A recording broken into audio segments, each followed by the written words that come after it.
అద్దం పగిలితే శబ్దం వస్తుంది, కానీ గుండె పగిలితే నిశ్శబ్దమైపోద్ది. వేదన కలిగితే, బాధ కలిగితే మనసులో ఉన్న మనుషులకు చెప్పుకోగలుగుతాం, కానీ మనసులో ఉన్న మనుషులే గాయాన్ని రేగితే ఇంకెవరికి చెప్పుకుంటామండి? అంటున్నారా నేను చెప్పే మాట?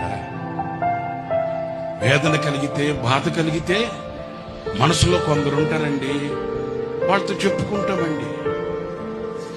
మరి ఆ మనసులో ఉన్న మనుషులే గాయపరిస్తే ఇంకెవరితో చెప్పుకుంటామేంటి?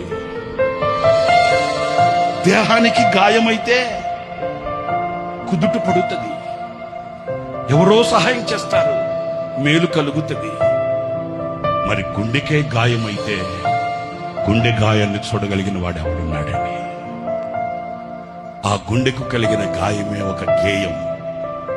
ఆ గేయమే ఈ సంవత్సరానికి మనందరికీ ఒక